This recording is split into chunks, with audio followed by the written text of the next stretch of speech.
Hi, hello. So, guys, in this video, I'm going to discuss the study plan for RBI Grade B 2026. अब काफ़ी लोग सोच रहे होंगे कि सर 2026 का स्टडी प्लान अभी क्यों डिस्कस कर रहे हैं, अभी तो बहुत टाइम पड़ा है। देखिए 2025 में हमने यही देखा है कि हम अगर सेलेक्टिव पढ़ेंगे, सिर्फ इम्पॉर्टेंट चीज़ों पे फोकस करेंगे तो एग्ज़ाम हमारे लिए अनसर्टन हो जाता है। और अनसर्टन इसीलिए हो रहा है क्योंकि हम टाइम प्रॉपर नहीं दे पा रहे हैं, और टाइम जब प्रॉपर नहीं दे पा रहे हैं तो we actually tend to be selective. Important पढ़ लो, ये तो नहीं आएगा, इसको छोड़ दो। We tend to get into these kind of things. तो हमें टाइमली शुरू करना है, और इस वीडियो में मैं 9 मंथ्स स्टडी प्लान डिस्कस करूंगा। ठीक है। मैं आपको ये भी बताऊंगा कि हम 9 मंथ स्टडी प्लान ही क्यों चूज कर रहे हैं, हम 10 या 12 मंथ स्टडी प्लान क्यों नहीं बोल रहे, हम 6 मंथ स्टडी प्लान क्यों नहीं बोल रहे। फिर इस स्टडी प्लान में हमें सब्जेक्ट्स को किस सीक्वेंस में पढ़ना है, हर सब्जेक्ट को हमें कितना टाइम देना है, और हर सब्जेक्ट को अगर मैं सेल्फ प्रिपरेशन कर रहा हूँ कौन से सोर्सेज से करना है, और हर सब्जेक्ट को एक स्मार्ट प्रिपरेशन से हम कैसे कम टाइम में कर सकते हैं। क्योंकि अगर आप इकोनॉमिक्स जैसे सब्जेक्ट को ही पढ़ने लग जाए, it might take you even 4 months to read the economics, and then also you will not be 100% sure कि आपको सारी समझ आ गई है। बट क्या एग्जाम की उतना डेप्थ में पढ़ना रिक्वायरमेंट है या नहीं, वही चीज़ हम समझेंगे कैसे हम स्मार्ट प्रिपरेशन कर सकते हैं। आगे जाने से पहले मैं आपको रिक्वेस्ट करूंगा कि आप ये आरबीआई मैनेजर की गाइड बुक, ठीक है, ये डाउनलोड कर लें। इसका लिंक वीडियो के डिस्क्रिप्शन में है और ये फ्री है, एट ज़ीरो कॉस्ट है। क्यों डाउनलोड कर लें? इससे आपको पीवाईक्यूज मिल जाएंगे जो कि बहुत ज़रूरी है ये समझने के लिए कि एग्ज़ाम कैसा आएगा। डिकोडेड सिलेबस मिल जाएगा जो कि नोटिफिकेशन में भी नहीं दिया हुआ है, बट हमने डिकोड करके आपको दिया है। And list of resources that you can use for preparation in case you are doing self preparation, जो हमारी तरफ से रिकमेंडेड है, वेरीफाइड है। तो आप इसको वीडियो की डिस्क्रिप्शन में दिए गए लिंक पर क्लिक करके डाउनलोड कर सकते हैं। अब सबसे पहला क्वेश्चन है कि हम 9 मंथ्स स्टडी प्लान क्यों बोल रहे हैं, हम 10 मंथ्स, 12 मंथ्स या 6 मंथ स्टडी प्लान क्यों नहीं बोल रहे हैं। देखिए अभी नवंबर चल रहा है और नोटिफिकेशन का यूजुअल साइकिल मई टू जुलाई है। मैं वर्स्ट केस ले लेता हूँ कि चलो जुलाई में नोटिफिकेशन आ गई, क्योंकि साल साइकिल डिले चल रहा है। तो नवंबर टू जुलाई आपके पास अराउंड 8 to 9 मंथ्स ही हैं। By July you have to be ready. अगर हम रेडी नहीं होंगे फिर वही बात आ जाएगी कि सर टाइम नहीं है, सेलेक्टिव बता दो, इंपॉर्टेंट बता दो। एग्जाम में अनसर्टेनिटी बढ़ती है और फिर एग्जाम में जाके हम बोलते हैं कि यार हमें पेपर आता नहीं था। तो यही सही टाइम है, इसीलिए हम इसको 9 मंथ स्टडी प्लान कर कर पढ़ रहे हैं। अब ये स्टडी प्लान आपके लिए तभी काम करेगा अगर आप अपना माइंडसेट पॉजिटिव रखेंगे। Any success depends upon 80% mindset and 20% skills. काफ़ी लोग हैं वो यही सोचते रहते हैं कि सर मेरा हिंदी बैकग्राउंड है, मैं तो फाइनेंस बैकग्राउंड से नहीं हूँ, मेरा तो क्वांट वीक है, मेरा नहीं होगा। You have to get over all these kind of thoughts that are coming in your mind. आप जितना ज़्यादा सोचेंगे उतना ज़्यादा ये और आएंगे। आप देखिए हर साल कितने लोग निकलते हैं जो हिंदी बैकग्राउंड से होते हैं, नॉन फाइनेंस बैकग्राउंड से होते हैं। क्वांट जिनका वीक होता है वो भी किसी तरह मैनेज करते हैं।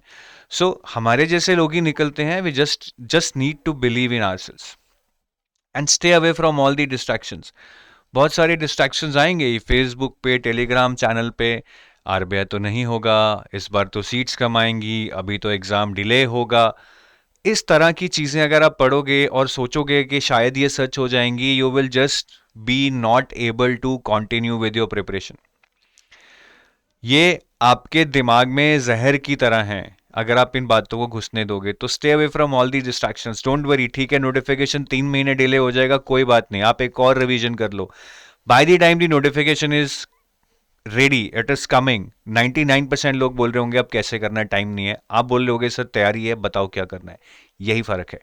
And don't try to be consistent, मतलब ज्यादा अपने आप को पुश मत करो कि 365 डेज 4 घंटे 5 घंटे डेली रोबोट की तरह पढ़ना है। नहीं पॉसिबल है।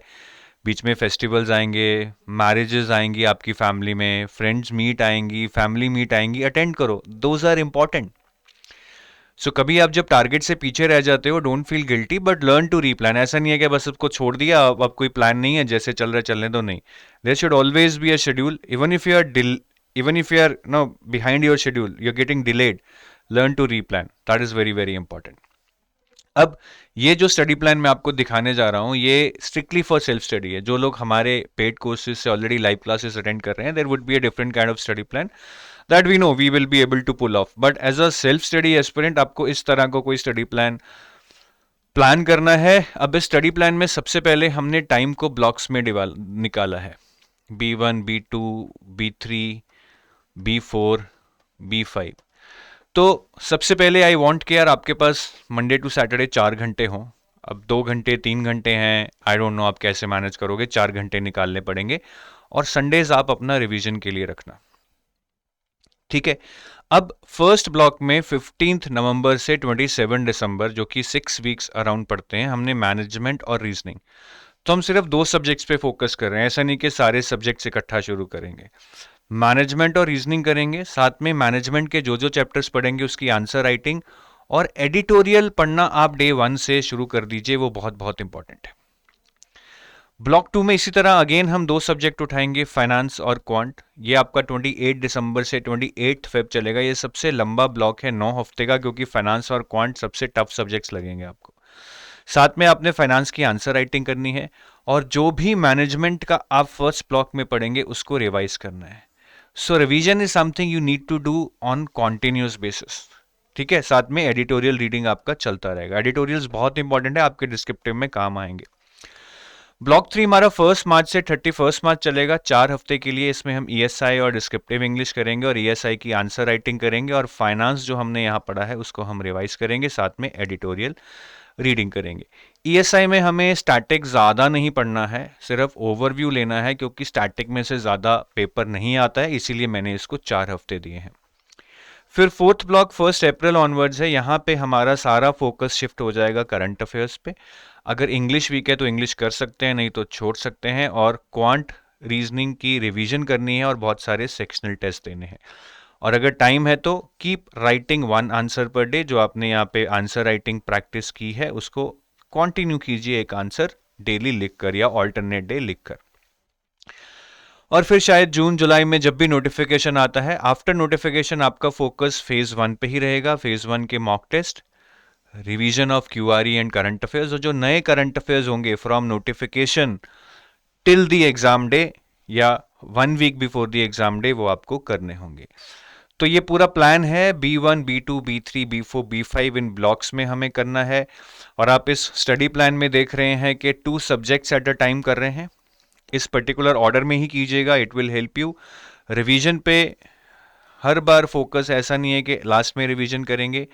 फेज 1 फेज 2 साथ साथ चल रहे हैं, ठीक है। एक सब्जेक्ट फेज 1 का, एक फेज 2 का।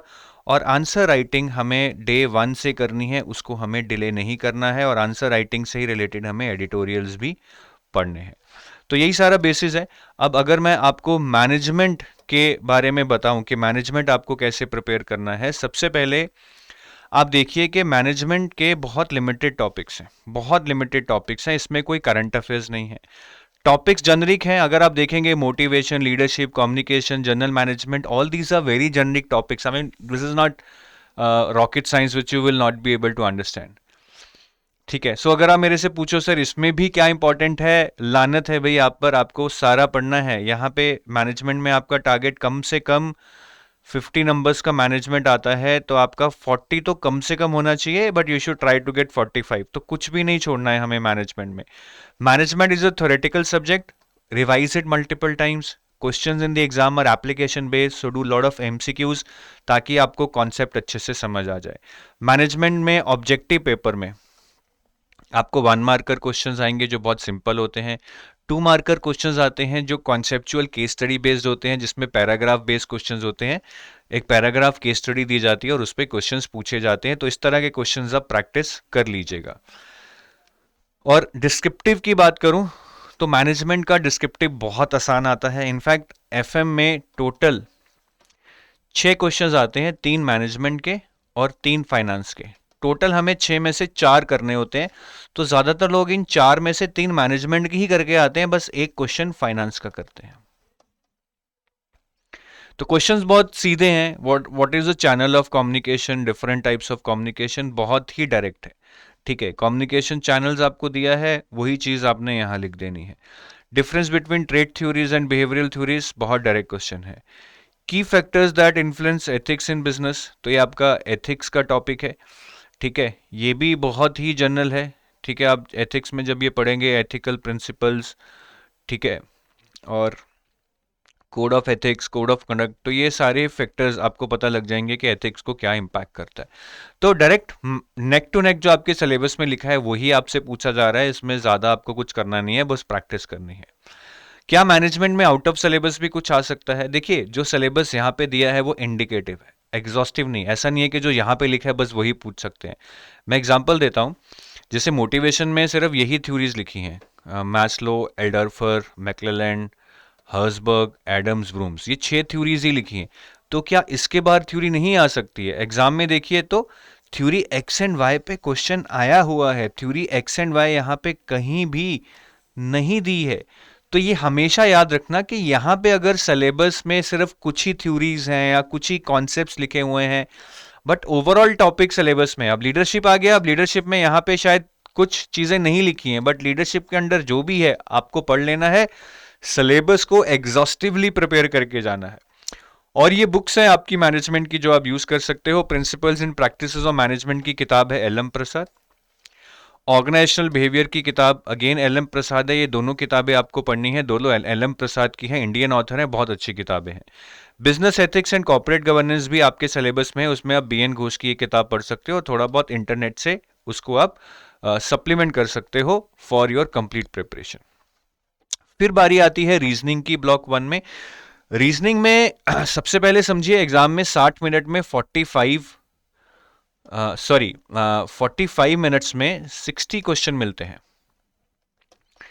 तो 45 मिनट्स में 60 क्वेश्चंस तो हो ही नहीं सकते और ना ही जरूरत है। आई थिंक अगर आप 20 से 25 मार्क्स लें दैट इज गुड, जिस तरह का एग्जाम आता है। तो मैं सबको ये बोलता हूं कि सबसे पहले आप जो नॉन पजल रिलेटेड टॉपिक्स हैं, जैसे कि alpha numeric series, coding, decoding, syllogism, direction, inequality, ranking, blood relation, machine input output, statement assumption, ये क्रिटिकल रीजनिंग शुरू हो गई है, statement course of action, cause and effect, statement argument and statement conclusion, in topics को आप पहले कर लीजिए। उसके बाद आप पजल्स पे जाना, क्योंकि पजल्स रिस्की हैं। आप कर तो लोगे एग्जाम में, लेकिन नहीं सॉल्व होते, फंस जाते हैं अगर मुश्किल होते हैं। तो हमें छोड़ने नहीं है, लेकिन पहले इसको करना है, फिर इसको करना है। एग्जाम में भी पहले ये टॉपिक से क्वेश्चन करने हैं, फिर हमें पजल पे जाना है। पजल का वेटेज बहुत है, 60 में से 30 नंबर के पजल ही आएंगे, तो इसको छोड़ना नहीं है। बट इसको फर्स्ट प्रायोरिटी पे नहीं लेना, ये सोच के कि सिर्फ पजल कर लेता हूं, पजल सॉल्व कराऊंगा। पजल एग्जाम में सॉल्व होते नहीं है। और रीजनिंग में 20 से 25 का स्कोर आई थिंक अच्छा है। बाकी पेपर बहुत ही आसान आ जाए फिर तो अलग बात है, बट उस लेवल का पिछले 4-5 साल में तो देखने को नहीं मिला है। और रीजनिंग में आप कैसे भी पढ़िए, कौन सी भी किताब पढ़िए, बट बहुत सारे सेक्शनल टेस्ट ले लेना, क्योंकि उसमें रीसेंट पैटर्न क्वेश्चंस मिलेंगे। और हर लेवल के डिफिकल्टी लेवल, इजी, मॉडरेट, सारे क्वेश्चंस आप कर लेना। और रीजनिंग की ये 2 किताबें हैं जो मैं रिकमेंड करूंगा। एक है verbal and non verbal reasoning R S. Agarwal की, और एक है logical reasoning by Arun Sharma. ये दोनों किताबें आप ले सकते हैं, अच्छी हैं। लेकिन इन किताबों के साथ, जैसा मैंने बोला, एक टेस्ट सीरीज जिसमें बहुत सारे सेक्शनल टेस्ट हो वो आप जरूर ले लेना, क्योंकि वहीं से आप रिसेंट एग्जाम टाइप क्वेश्चंस को देख पाओगे, और क्वेश्चंस कैसे सेलेक्ट करने हैं, क्वेश्चंस कैसे छोड़ने हैं अगर नहीं सॉल्व हो पा रहे हैं, आप सेक्शनल टेस्ट से ही सीखोगे। तो टेस्ट सीरीज आप जरूर ले लेना। बाकी मैनेजमेंट आंसर राइटिंग आपको करनी है। इसमें जर्नली मैं ये बोलता हूँ कि एक आंसर डेली लिखिए। फिर लोग बोलते हैं सर इवैल्यूएट कैसे करें? अरे चैट जीपीटी को प्रॉम्प्ट दो, वो इवैल्यूएट कर देगा, कोई दिक्कत नहीं है। थोड़ी सी मेहनत करो, एक अच्छा प्रॉम्प्ट लिखा जा सकता है। और मैनेजमेंट में आंसर राइटिंग में आपको बहुत बहुत अच्छा करना है। जैसा मैंने बताया था कि एफएम में 6 क्वेश्चन में से 3 क्वेश्चन मैनेजमेंट के आएंगे, और तीनों आपको करने हैं, क्योंकि फाइनेंस के क्वेश्चन डिफिकल्ट होते हैं, ठीक है। और एडिटोरियल रीडिंग आपने यहाँ पे करनी है हिंदू न्यूज़पेपर में से और लाइव मिंट न्यूज़पेपर में से। एडिटोरियल रीडिंग क्यों करनी है? ओपिनियन बनाने के लिए। ओपिनियन क्या पढ़ के बनेगा? एडिटोरियल्स। एडिटोरियल्स आपने पढ़ने हैं सिर्फ, बाकी चीजें नहीं पढ़नी है। एडिटोरियल्स पढ़कर आप इसको भी अपनी लैंग्वेज में समराइज करने की कोशिश कीजिए।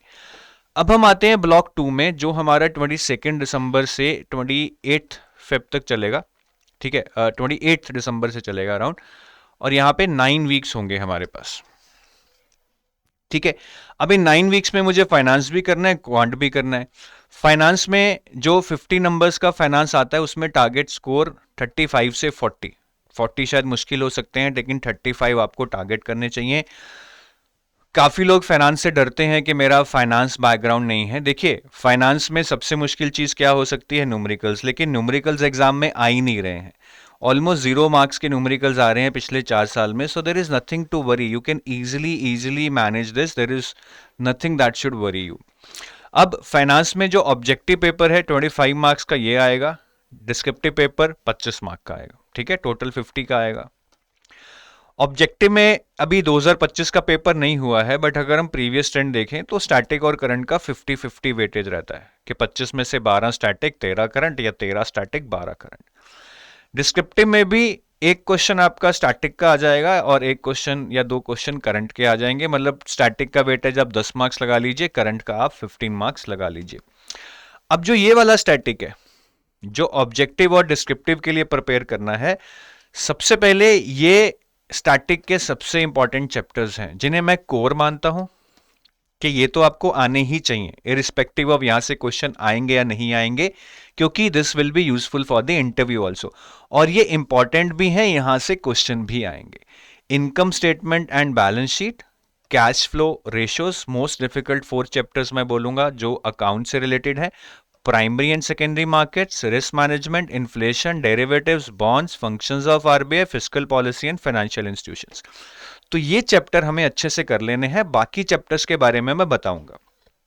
और इन चैप्टर्स में से जनरली या तो 1 मार्कर क्वेश्चन आएगा या 2 मार्कर। 1 मार्कर इजी होता है, 2 मार्कर अगेन इस तरह से पैराग्राफ आ जाता है और पैराग्राफ के बेस पर आपको क्वेश्चन पूछे जाते हैं। अब आपका क्वेश्चन यही होगा कि सर इसके अलावा क्या बाकी चैप्टर्स हैं उनको छोड़ दें? देखिए, जो ये चैप्टर्स मैंने आपको बताए हैं mainly from the objective orientation बताए हैं कि ऑब्जेक्टिव पेपर में ये चैप्टर्स आएंगे। बट क्या ये चैप्टर्स पढ़ के डिस्क्रिप्टिव भी मेरा 100% हो जाएगा? It depends. एग्जाम में काफी बार क्वेश्चंस जो डिस्क्रिप्टिव आते हैं इन्हीं चैप्टर्स में से आ जाते हैं। जैसे हमारी इंपॉर्टेंट चैप्टर्स की लिस्ट में डेरिवेटिव्स है और यहाँ पे क्वेश्चन आया हुआ है डेरिवेटिव्स पे, आप आराम से कर लेते। इसी तरह एग्जाम में अब क्वेश्चन दूसरे भी आ सकते हैं। अब हमारी इंपॉर्टेंट चैप्टर्स की लिस्ट में यहाँ पे financial inclusion, FI financial inclusion chapter नहीं है। एग्जाम में क्वेश्चन आया हुआ है फाइनेंशियल इंक्लूजन पे, तो इन इंपॉर्टेंट चैप्टर्स के बाहर डिस्क्रिप्टिव क्वेश्चंस आ सकते हैं। बट देखिए, जो चैप्टर्स मैंने यहां पे छोड़ दिए, नहीं इंक्लूड किए, वो बहुत ही थ्योरेटिकल हैं, ऐसे टाइप चैप्टर्स हैं जिनको आप जल्दी जल्दी पढ़ सकते हो। So your first priority should be to complete these chapters which are on your screen. उसके बाद आप बाकी चैप्टर्स को गो थ्रू कर लेना फ्रॉम द डिस्क्रिप्टिव एंगल, ज्यादा उसमें मत घुसना। और ये किताबें हैं जो आप फाइनेंस स्टैटिक के लिए यूज कर सकते हो। ये सारी किताबें मैकमिलन पब्लिकेशन की हैं, अमेजॉन पे अवेलेबल होंगी। Indian economy and Indian financial system, कुछ इकोनॉमी के जो टॉपिक है, इन्फ्लेशन वगैरह, यहाँ से पढ़ सकते हो। Principles and practices of banking पढ़ सकते हो। और जो अकाउंट्स के टॉपिक्स हैं, income statement, balance sheet, cash flow ratios, वो आप इस किताब से पढ़ सकते हो। बाकी ये किताबें बहुत अच्छी नहीं है, but I think these are the only books which can be little bit related to the RBI syllabus. नहीं तो फिर बाकी सारी किताबें कुछ और ही एंगल पे बनी हुई हैं। और अगर मैं अब करंट अफेयर्स की बात करूं, जो ऑब्जेक्टिव में आपके करंट अफेयर्स आते हैं फाइनेंस में, उसमें 3 चीजें आती हैं। या तो आपको RBI नोटिफिकेशंस या SEBI नोटिफिकेशंस पूछी जाएंगी, नंबर 1, या कोई मिनिस्ट्री ऑफ फाइनेंस से रिलेटेड न्यूज पूछ ली जाएगी, नंबर 2। नंबर 3, इन रिपोर्ट्स में से कुछ पूछ लिया जाता है, economic survey, union budget, financial stability report by RBI, annual report by RBI, currency and finance report by RBI, trends and progress in banking sector bye RBI। ये 5-6 रिपोर्ट्स में से भी क्वेश्चंस पूछे जा सकते हैं। उसके बाद चौथा एरिया है कि कुछ जो फाइनेंस के टॉपिक्स हैं आपके सिलेबस में, जैसे डिजिटल बैंकिंग है, फाइनेंशियल इंक्लूजन है, स्टॉक मार्केट है, रिस्क मैनेजमेंट है, इन सिलेबस से जो रिलेटेड टॉपिक्स है उनमें कोई डेवलपमेंट होती है। जैसे UPI में कोई डेवलपमेंट हुई तो वो डिजिटल बैंकिंग से रिलेटेड है, पूछी जा सकती है, तो वो वाले करंट अफेयर्स भी हमें पढ़ने हैं। But the priority 1 should be this number 1 RBI and SEBI notifications, because historically यहां से काफी क्वेश्चंस पूछे गए हैं। और ये सारे करंट अफेयर्स मैं बोलूंगा कि आप 6 to 9 मंथ्स के कीजिए, और ये वाली रिपोर्ट्स जो भी लेटेस्ट वर्जन है वो पढ़िए, इतना काफी होगा। 9 मंथ्स इज गुड, बट अगर आपके पास टाइम नहीं है तो मिनिमम 6 मंथ से नीचे तो I think that's a suicide if you are doing it. अब जो डिस्क्रिप्टिव में करंट अफेयर्स आते हैं, क्योंकि कुछ क्वेश्चंस डिस्क्रिप्टिव में भी करंट अफेयर बेस्ड आएंगे, वो जर्नली देखिए या तो इन रिपोर्ट्स में से आते हैं, जैसे करेंसी एंड फाइनेंस रिपोर्ट से क्वेश्चन आ चुका है, फाइनेंशियल स्टेबिलिटी रिपोर्ट से क्वेश्चन आ चुका है, या फिर जो आपके न्यूज़पेपर हैं जैसे लाइव मिंट, इकोनॉमिक टाइम्स, उनमें से एडिटोरियल्स में से क्वेश्चन पूछ लेते हैं। जैसे ये वाला क्वेश्चन आया था एक, वैल्यू इन्वेस्टिंग और ग्रोथ इन्वेस्टिंग में क्या फ़र्क है, ये 2024 में आया था, this was from economic times, ठीक है, उसमें एडिटोरियल्स में से पूछा गया था। ऐसे ही आपका एक क्वेश्चन आया था यूनियन बजट से, तो यूनियन बजट मैंने आपको यहाँ दिखाया हमारी रिपोर्ट में है, तो ये क्वेश्चन आपकी रिपोर्ट्स वाली जो लिस्ट है उसमें से, यूनियन बजट में से आया है 5 की डिजिटल इनिशिएटिव्स। तो ये वाली चीज़ आपको बस ध्यान में रखनी है, अगर आप इसको एग्जीक्यूट कर लेंगे तो आप डिस्क्रिप्टिव में करंट अफेयर बेस्ड क्वेश्चंस भी कर पाएंगे। बाकी हमारी ये पर्सपेक्टिव 360 डिग्री सीरीज है, एडुटैब के यूट्यूब चैनल पे आप इसको देख सकते हैं, ठीक है। आई थिंक ये मंडे, वेडनेसडे, फ्राइडे 3 दिन होती है। आप इसको हमारे यूट्यूब चैनल पे फॉलो कर सकते हैं, इसमें हम इंपॉर्टेंट एडिटोरियल्स कवर करते हैं। अब क्वांट कैसे करना है, क्वांट तो भैया कोई ज़्यादा मुश्किल नहीं है। अगेन आप देखिए क्वांट कैसे आता है, आपको 25 मिनट्स में 30 क्वेश्चंस आ जाएंगे, आप शायद 15 ही कर पाएंगे मैक्सिमम, सारे क्वेश्चंस पढ़ नहीं पाएंगे।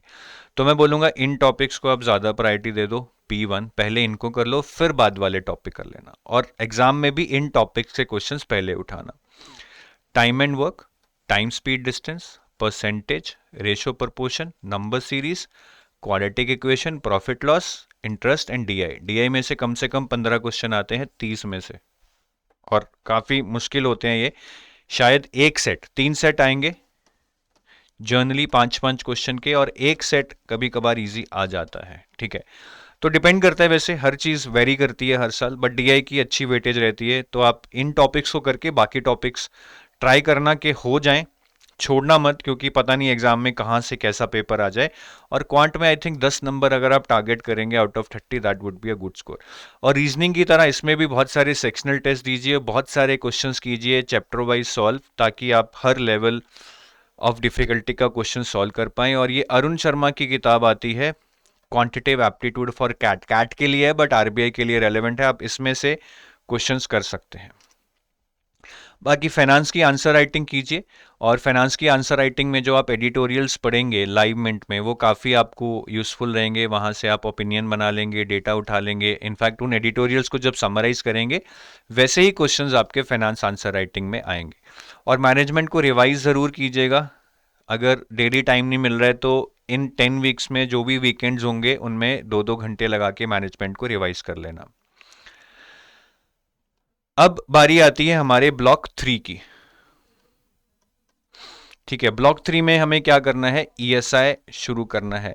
अब ईएसआई में, ठीक है, हमारा टारगेट स्कोर आप बोलेंगे सर कम क्यों रखा है, ईएसआई टफ आता है। ईएसआई में करंट अफेयर्स का वेटेज बहुत ज़्यादा है, और करंट अफेयर्स जहाँ आ जाते हैं स्कोप बहुत बड़ा हो जाता है हमारा, और हमें मुश्किल होती है सब कुछ पढ़ने में। तो ईएसआई उतना स्कोरिंग नहीं है। एफएम में अगर एवरेज स्कोर 70 है, ईएसआई में मैं बोलूँगा कुछ 60 है या 60 से कम ही है, तो ईएसआई उतना स्कोरिंग नहीं है। अब ईएसआई में स्टैटिक का वेटेज बहुत कम है, not more than 25 marks, current का वेटेज बहुत ज़्यादा है, करंट अफेयर्स का। तो जो लोग बोलते हैं कि सर मेरा इकोनॉमिक्स बैकग्राउंड नहीं है, कोई दिक्कत नहीं है, जैसा मैंने बताया भाई, स्टैटिक में से कोई बहुत घुस के नहीं पूछते हैं। बेसिक अगर आपको स्टैटिक इकोनॉमिक्स आती है, आप पेपर में अच्छा कर पाएंगे, बट करंट अफेयर्स रट्टे लगाने पड़ेंगे। तो इकोनॉमिक्स बैकग्राउंड है या नहीं, घबराने की कोई ज़रूरत नहीं है। तो ईएसआई में 50 नंबर का ऑब्जेक्टिव आएगा, 50 नंबर का डिस्क्रिप्टिव। ऑब्जेक्टिव में से स्टैटिक का वेटेज मैक्सिमम 5 मार्क्स है, लास्ट ईयर तो 0 था, और ये 45 to 50 मार्क्स आपका ऑब्जेक्टिव में सारा करंट अफेयर बेस्ड आता है। डिस्क्रिप्टिव जो 50 मार्क का है उसमें स्टैटिक के 1-2 क्वेश्चंस आ जाते हैं, बाकी करंट अफेयर्स आते हैं, तो डिस्क्रिप्टिव में स्टैटिक का वेटेज अराउंड हम 20 मार्क्स बोल सकते हैं। पहले मैं ये स्टैटिक डिस्कस करूंगा, ऑब्जेक्टिव और डिस्क्रिप्टिव वाला। तो इसमें ये मैं मानता हूं कि कोर चैप्टर्स हैं जो आपको आने ही चाहिए, क्योंकि इंटरव्यू में भी काम आएंगे, और इन चैप्टर्स के बिना आप करंट अफेयर्स भी नहीं पढ़ पाएंगे। Inflation, balance of payment, monetary, fiscal policy, measurement of growth, sustainable development and environmental issues and international economic institutions.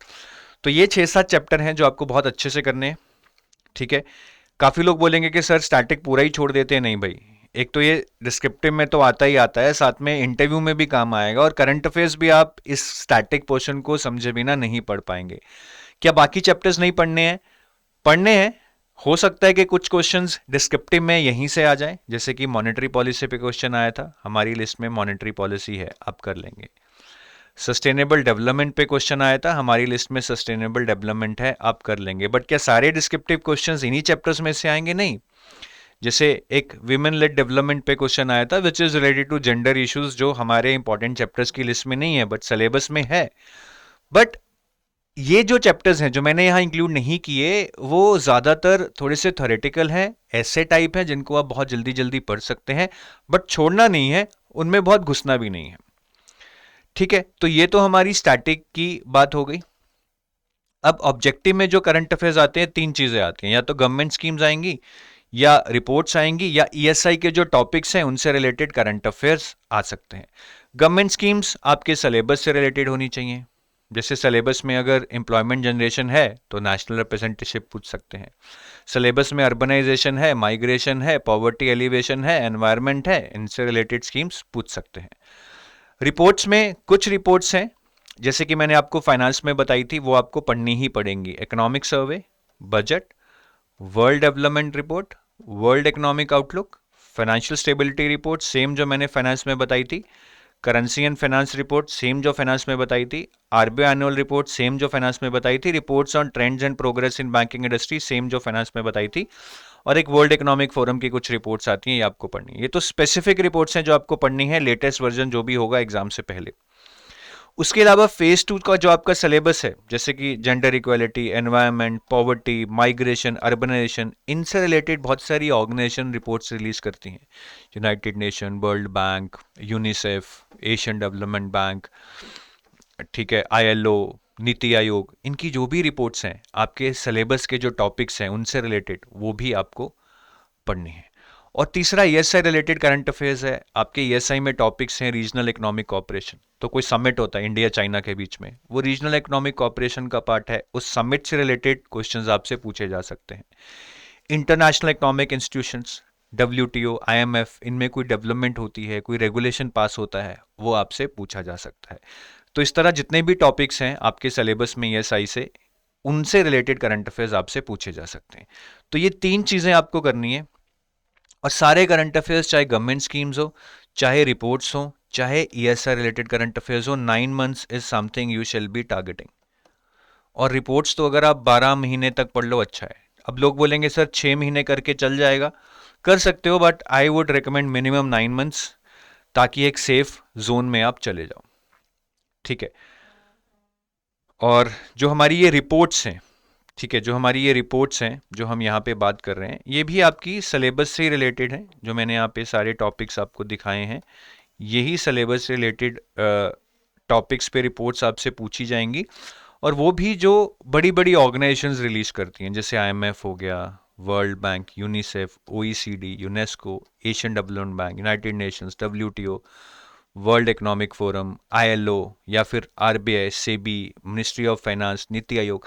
मतलब आपने कोई रैंडम रिपोर्ट नहीं पढ़नी है कि XYZ ऑर्गेनाइजेशन है, उसने कोई रिपोर्ट रिलीज की है एनवायरनमेंट पे, आप नहीं पढ़ोगे। अगर नीति आयोग ने की है आप पढ़ोगे, यूनेस्को ने की है आप पढ़ोगे, यूनाइटेड नेशंस ने की है आप पढ़ोगे, क्योंकि ये सारे बड़े बड़े ऑर्गेनाइजेशंस हैं जिनका एक महत्व है। इन्हीं ऑर्गेनाइजेशंस की रिपोर्ट आपके एग्जाम में पूछी जाती है। और डिस्क्रिप्टिव में करंट में से जो क्वेश्चन आते हैं वो वही है, या तो आपके इन रिपोर्ट्स में से आएंगे जो ऑलरेडी मैंने आपको पहले बताई थी ऑब्जेक्टिव के लिए, या फिर एडिटोरियल्स में से आएंगे। उसके लिए दी हिंदू न्यूज़पेपर में जो एडिटोरियल्स आते हैं वो आपको पढ़ने चाहिए। जैसे लास्ट ईयर क्वेश्चन आया था इंडियन एम्प्लॉयमेंट रिपोर्ट पे। अब इंडियन एम्प्लॉयमेंट रिपोर्ट पे क्वेश्चन क्यों आया? क्योंकि एम्प्लॉयमेंट आपका टॉपिक है, और ये रिपोर्ट किसने रिलीज की है? आईएलओ ने, which is the organisation of stature, जो मैं यहाँ पे कह रहा था। आईएलओ बड़ी ऑर्गेनाइजेशन है, तो एक ऑर्गेनाइजेशन ने रिपोर्ट रिलीज की जो आपके सिलेबस से थी, और एग्जाम से कुछ ही दिन पहले आई थी, 2024 के एग्जाम से कुछ ही दिन पहले ये रिलीज हुई थी, तो इसलिए उन्होंने इस पे क्वेश्चन पूछा है। और बाकी ये स्टैटिक के लिए बुक्स हैं, एक रमेश सिंह की बुक आती है इकोनॉमी की, ये आप पढ़ सकते हो। सोशल इश्यूज के लिए राम आहूजा की बुक आती है, ये आप पढ़ सकते हो, बट इनको सेलेक्टिवली पढ़ना क्योंकि एग्जाम में करंट अफेयर ज्यादा आएंगे। करंट अफेयर के लिए आप ये 3 सोर्सेज यूज कर सकते हो, एक तो हिंदू न्यूज़पेपर, स्कीम्स के लिए पीआईबी, ठीक है, रिपोर्ट्स के लिए आप रिस्पेक्टिव रिपोर्ट्स पढ़ सकते हो उनकी वेबसाइट पर जाकर, या उनकी समरी आती है हिंदू न्यूज़पेपर में, वो भी आप पढ़ सकते हो। बट ये 3 सोर्सेज अगर आप डेली बेसिस पे पढ़ेंगे तो आपके करंट अफेयर्स प्रिपेयर हो जाएंगे। दिक्कत ये आएगी कि काफ़ी मुश्किल है इन सोर्सेज में से कंटेंट को ढूंढना, सेलेक्ट करना, नोट्स बनाना, तो वो एक टाइम कंज्यूमिंग टास्क हो जाएगा। तो मैं हमेशा बोलता हूँ कि आप कोई कंपाइल्ड सोर्स यूज़ करो जहाँ पे आपके लिए ऑलरेडी कोई चीज़ें कंपाइल करके आपको दे दो कि बस ये पढ़ना है।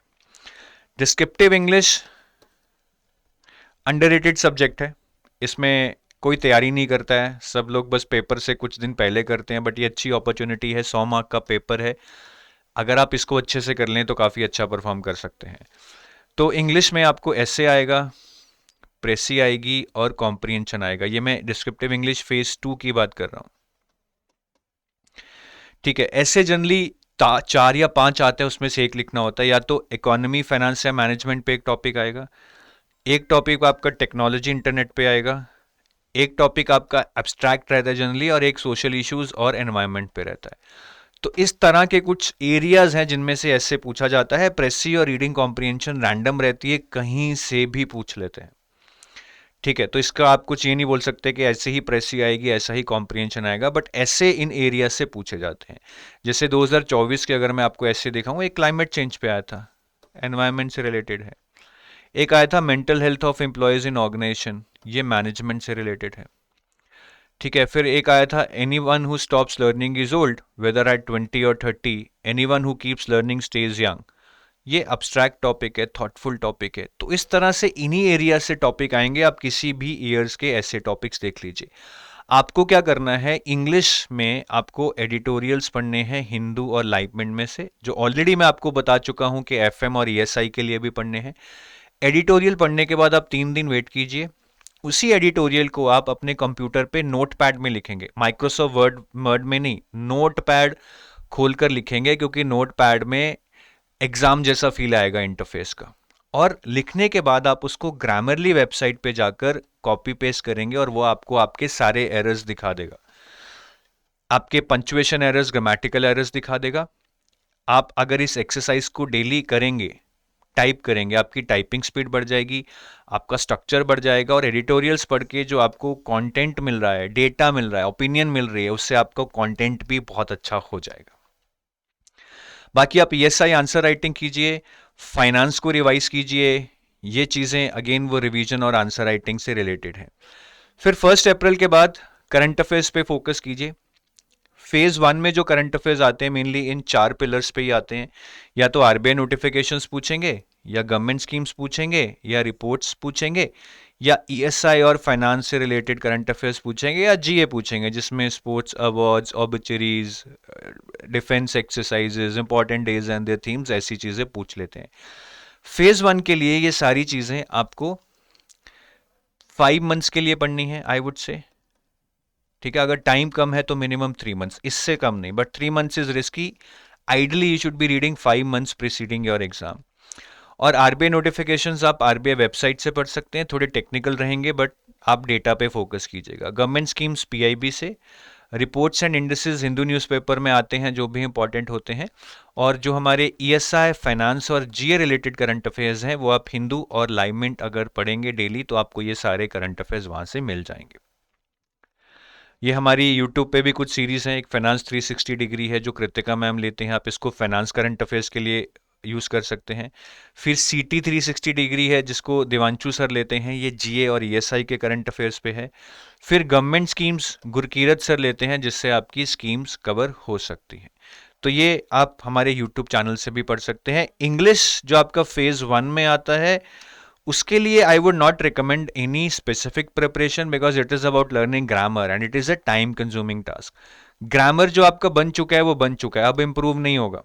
तो आप रिवर्स इंजीनियरिंग करो, बहुत सारे मॉक्स दो, मॉक्स में देखो कैसे क्वेश्चंस आ रहे हैं, किस टाइप के क्वेश्चंस आप आराम से कर ले रहे हैं, किस टाइप के क्वेश्चंस में आपको दिक्कत आ रही है, उस चीज़ पे आप फोकस करो. Just focus on increasing your score with whatever knowledge you have about English. और ये दो किताबें हैं, एक तो ऑब्जेक्टिव जर्नल इंग्लिश है SP बख्शी की, ये आप यूज़ कर सकते हैं. एक word power made easy by Norman Lewis है, ये आप वोकैबुलरी के लिए यूज़ कर सकते हैं. ठीक है. बाकी इस फेज में क्यूआरई बहुत इंपॉर्टेंट हो जाएगा, उसको रिवाइज करना, सेक्शनल टेस्ट देना, फेज 1 पे ज़्यादा फोकस करना, लेकिन आंसर राइटिंग अभी भी करते रहना आधा घंटा निकाल के. और लास्ट के 7-8 वीक्स में आपको वही है, एक बार नोटिफिकेशन आ गया तो क्यूआरई को रिवाइज करो, उस पर सेक्शनल टेस्ट दो, करंट अफेयर्स को रिवाइज करो, 10 मॉक टेस्ट दो फेज 1 के. ठीक है. और नोटिफिकेशन के बाद जो भी करंट अफेयर्स नए नए आएंगे टिल योर एग्जाम, वो आपको सारे करते रहने हैं. तो ये स्टडी प्लान आपको फॉलो करना है. बहुत हाई लेवल पे, अभी एग्जाम डेट भी एग्जैक्ट पता नहीं है, but if you start doing it at least reach till block 3, after that you will get lot of clarity कि आगे कैसे कैसे एग्जाम्स होने वाले हैं और हमें कैसे कैसे तैयारी करनी है. और जो लोग असिस्टेड प्रिपरेशन के लिए कुछ कोर्सेज वगैरह ढूंढ रहे हैं, तो वो हमारी वेबसाइट पे जाकर आरबीआई ग्रेड बी कोर्सेज के अंदर ये कोर्सेज हमारे अवेल कर सकते हैं. तो यहाँ पे आपको एक गोल्ड कोर्स मिलेगा.